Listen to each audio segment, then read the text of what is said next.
Welcome to Books for Success. Today, we're delving into the wisdom within How to Make People Like You in 90 Seconds or Less by Nicholas Boothman. How to Make People Like You in 90 Seconds or Less, 2000, is a guide to connecting, communicating, and expanding your social world. These blinks will teach you how to strike up a conversation with strangers and make them like you. It'll also show you how to decode even their most subtle gestures.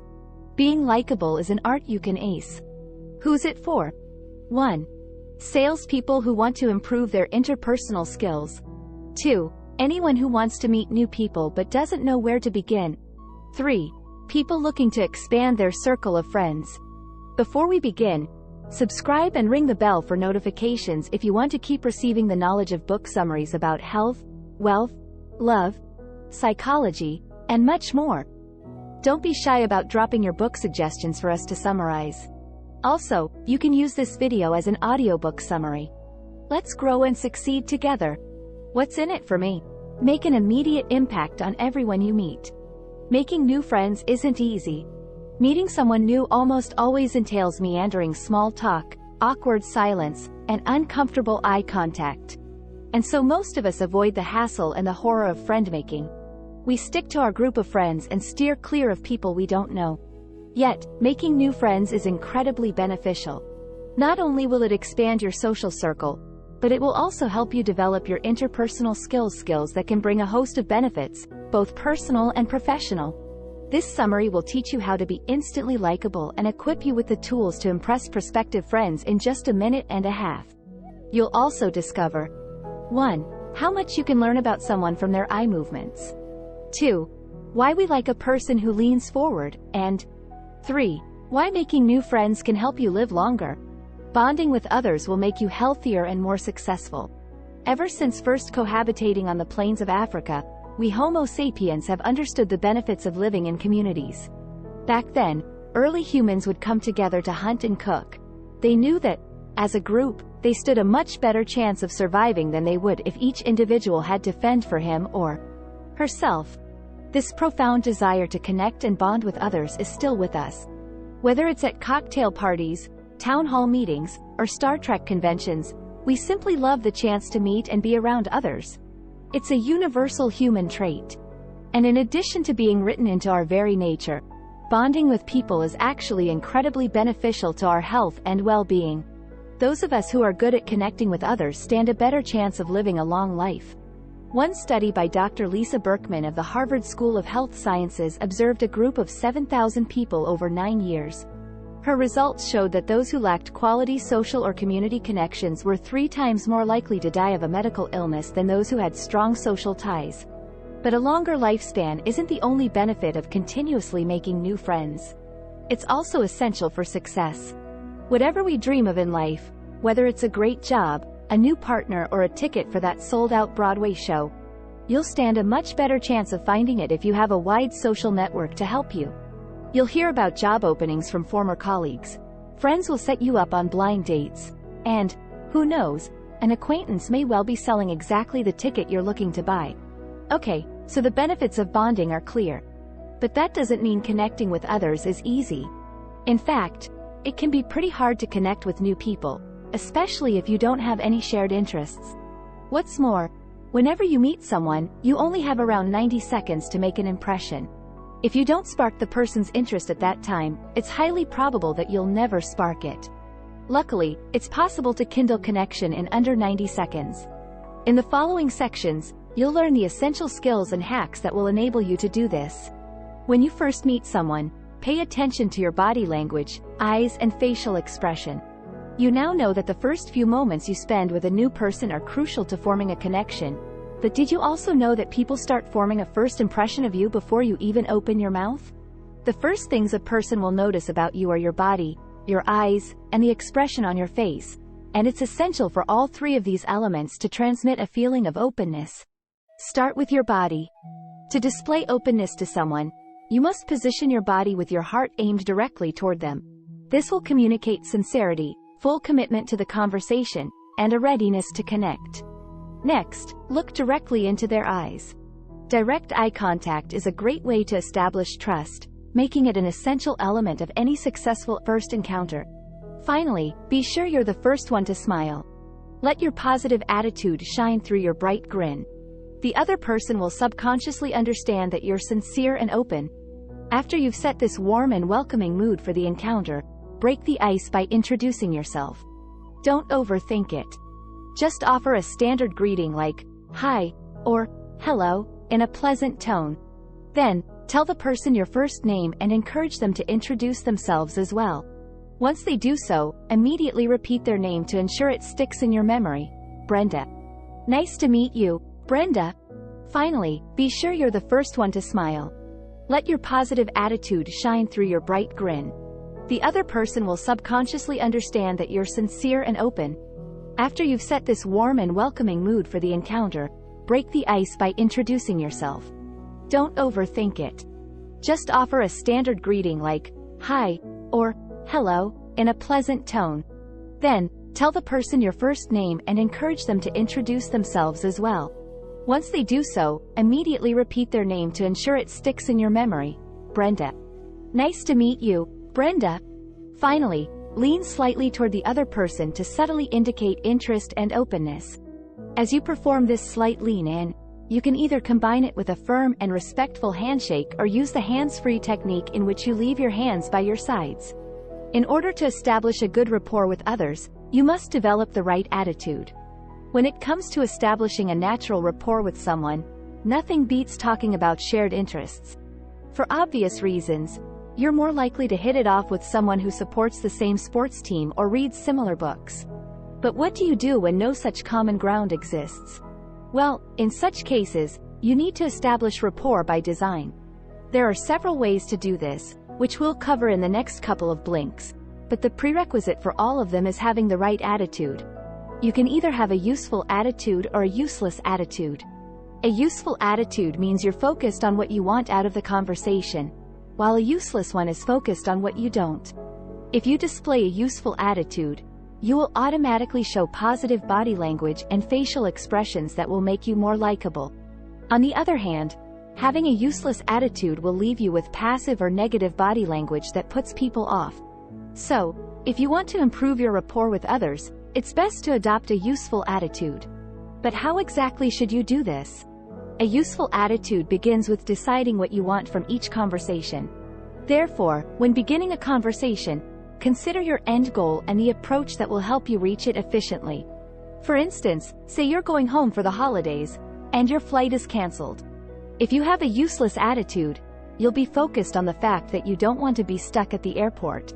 This may lead to your shouting at the airline staff about how urgently you need a replacement flight. However, if you adopt a useful attitude, you'll concentrate on your desire to find someone who can help you get another flight. All that screaming and shouting won't get you the assistance you need, but being open and likable to a member of the staff might. In short, by focusing on a desired positive outcome from the conversation, you'll automatically adopt the body language and smile that will endear you to those who can actually help you get another flight. To be likable and credible to others, display open and consistent body language. As you've learned, a useful attitude is the foundation for effective body language.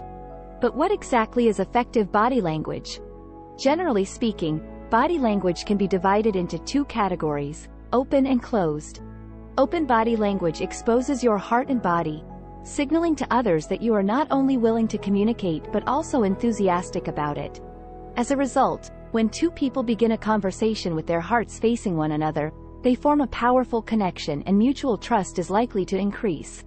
On the other hand, closed body language protects the heart through gestures that express resistance, frustration, impatience, and nervousness. Crossed arms are one of the most common instances of defensive body language, as crossing one's arms protects the heart and, therefore, one's feelings.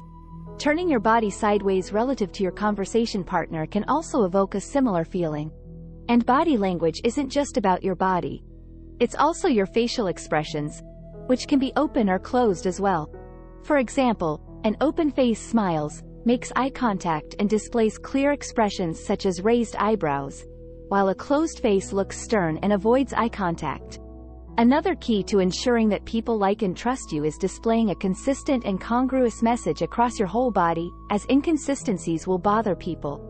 According to former UCLA psychology professor Albert Mehrabian, a prominent figure in the field of communication, credibility depends on the congruity of three communicative aspects: the vocal, the verbal, and the visual. In other words, what you say, how you say it, and the signals your body sends while you're saying it all need to be aligned. If they're not, the other person won't feel you're being honest, and both of you will feel unpleasant. Just think of a friend telling you that he's fine, while he looks away with crossed arms and taps his foot. It's not hard to tell that he doesn't seem fine, which robs his words of their credibility and creates awkwardness. Mirroring mannerisms is natural and can help you make people feel relaxed in your presence. Mimicking others is a fundamentally human trait. In fact, even if you don't realize it, you've been synchronizing yourself with other people since the day you were born. A baby's body rhythm is literally synchronized with that of its mother. This tendency to synchronize continues later in life. For instance, an adult's taste in clothes will often be influenced by that of his or her partner. But why does this happen? Does it mean everyone is just a copycat? Actually, it's completely natural to adapt to others. For instance, when someone smiles at you, you immediately feel a desire to smile back. Similarly, when someone yawns, it makes you want to yawn. And if you've ever seen a boxer get punched in the stomach, you know that it makes you feel like wincing in pain, too. This synchronization is a major part of our lives and is especially important when it comes to building rapport. After all, we do seem to prefer people who are in sync with us. We typically feel best when in the company of people whose behavior is in sync with our own, and studies have shown that we even tend to hire and even date people who look like us. But what exactly is meant by synchronization when it comes to increasing your likability?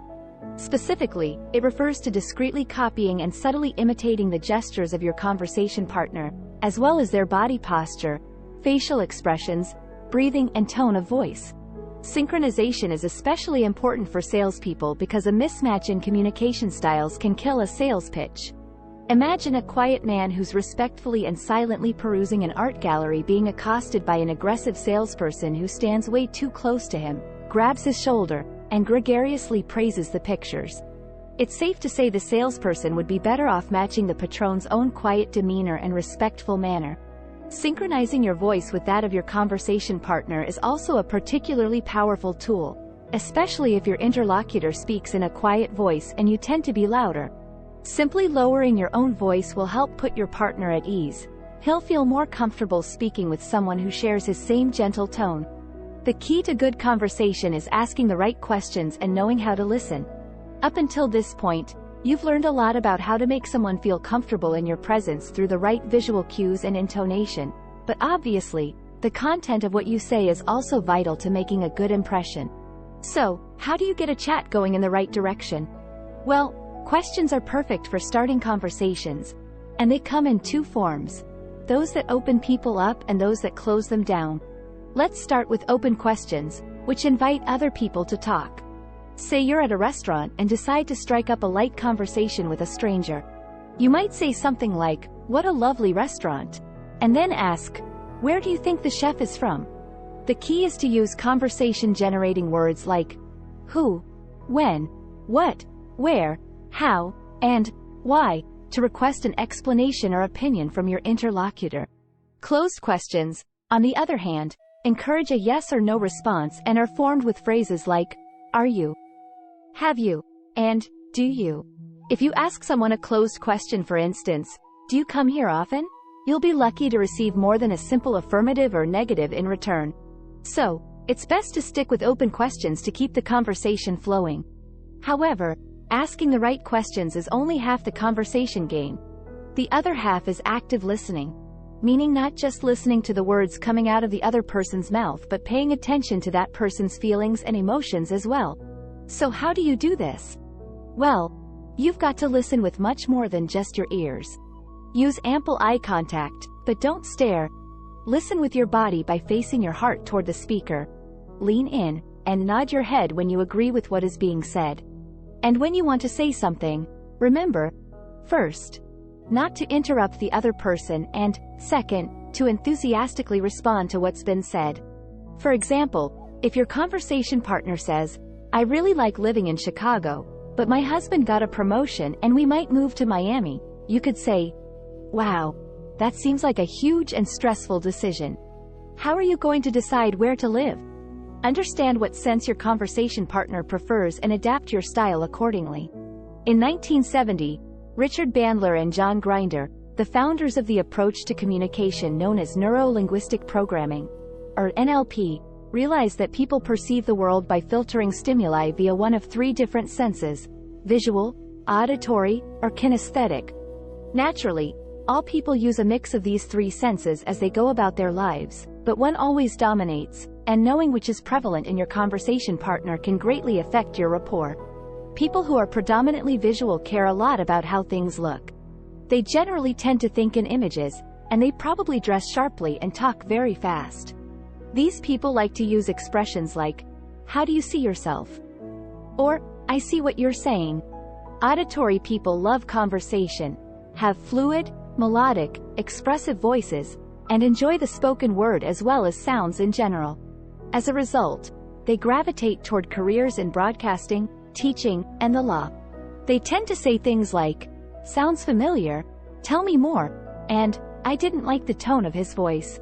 Finally, kinesthetic-focused people like solid things that they can feel. They have lower voices, like textured clothing, and tend to speak very slowly. Often, they'll use expressions like, "How do you feel about?" and "I'll get in touch with her." By matching your responses to a person's dominant sense, you can make that person like you more. For example, a visual person is more likely to like you if you speak as quickly as she does or if you dress nicely. Someone with an auditory focus will prefer it if you speak very clearly and use a pleasant tone of voice. And those with kinesthetic sensibilities will prefer it if you match their tone of voice and speak quietly and sensitively. So, how can you tell which type of learner someone is? Just watch how they move their eyes. For instance, if you ask someone what he liked most about his vacation, a visual person will tend to look up to the left or right as if he's seeing the answer. An auditory person will look left or right, toward his ears, and a kinesthetic person will look down to either side, toward his hands and body. In other words, if you're unsure how best to communicate with someone, just look at their eyes. By doing so, you'll learn which sense that person favors and will know how to adapt your conversational style accordingly. Final words. The key message in this book. Endearing yourself to a new acquaintance begins from the moment the two of you meet. The way another person feels around you in the first meeting is key to your likability, which is why it's essential to adopt a genuinely open attitude and willingness to connect. But remember, speed is of the essence. If you don't get someone to like you within the first 90 seconds, you'll probably never click. Actionable advice. Control the tone of your voice with this simple exercise. Say you notice that your conversation partner speaks in a calm and relaxed tone, but you tend to talk a mile a minute. To bring yourself down to your interlocutor's level, try some belly breathing. Focus on breathing into your abdomen rather than your chest. Pretty soon, your breathing will slow down and your speaking pace will, too. Thanks for being part of our insightful voyage. If our summary piqued your interest, we encourage you to dive into the complete book for a deeper understanding. Don't forget to like this video, subscribe for more content if you're new here, and share it with others who might find it valuable. Keep on reading, discovering, and advancing until our next adventure.